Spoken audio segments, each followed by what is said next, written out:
the Generation 3 Legendaries in Guild Wars 2 were a mistake. This is my hot take. So let's start by explaining what are the Generation 3s.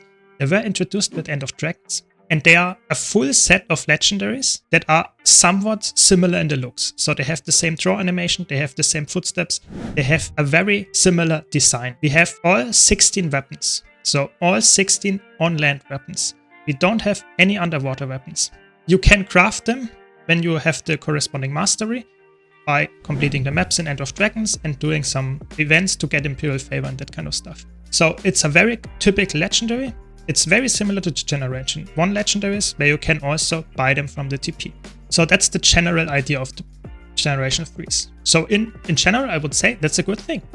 Having more legendaries, especially 60 new legendaries in one expansions at launch, seems crazy. That's good. That's very good. That's what we did not have with Path of Fire, what we also did not have with Heart of Thorns, so it was the first expansion that actually delivered on that. I think that's a very good thing, so I want to start off with something positive here. Then they had the amazing idea to introduce with the following patches variants. Those variants are very interesting. So we have for every single dragon that we fight in Guild Wars 2, so we have Saitan, we have Mothemoth, we have Kalgatoric, we have Primordus, we have Jormek, and we have so on. All of those dragons, over the course of time, did get one variant. So that means we have a death-themed variant, we have a plant-themed variant, we have a crystal-themed variant, we have a fire and ice-themed variant, and we also have a watery-themed variant. That's nice, very good. And again, I want to say something positive about that, because I think the implementation, how they implemented it, how you got those variants, is smart in two ways. First of all, it is a very long-term grind. It's not something that you can do just by going to a vendor and purchasing it. You have to not only invest a lot of money, but you also, and that's the good part here, have to go back to even core events, not only some expansion events, but you also have to go back to core maps, core events and do them, and have to redo it for every single variant. You can't say, okay, I will do it once and then I get 16 unlocks. No, you have to do it for every single piece. That also includes that you have to have the core legendary, which costs around 2k or something. So that means that you have quite a lot of grind to do to get all of those variants. In total, you get 96 variants with that, which is crazy. So many legendary skins that are all actually decently looking. That's also a good thing again. But, and now let's get to the mistakes that they make. Why I think the Generation 3 Legendaries were a mistake. The first thing that I think is very important that they do is that you can buy them from the TP. I think buying them from the TP devalues them in some kind of prestige way. I know this is not a big prestige thing to have a legendary, but it devalues it for myself, for someone that wants to grind for legendaries. Having the ultimate journey to go to get those legendaries is something really, really nice. And I think just buying them from the TP devalues them a bit. But I can also see why they did it, because it's first of all something that is really accessible then, because people can actually buy them. And second of all, you can actually consistently make money by crafting them and selling them. So the old End of Dragons maps at some point will still be valid to grind in, because you need those for getting the legendaries. So I think that makes all sense. I think that's fine. But like I said, I would rather have legendaries that are like Generation 2 legendaries, like Chukan Jumperbolt, like Hope, like Nevermore, like Astralaria, like those where you have to go on a journey, where you have to go for some kind of experience. I know it's hard for them to make, because 16 new legendaries with those kind of journeys would take them years to do, but I think that would be the ultimate way to do legendaries. So not sellable on the TP, having them with a journey. So that's the first mistake. Second mistake, and I'm not joking here, is that they did not introduce the underwater weapons here.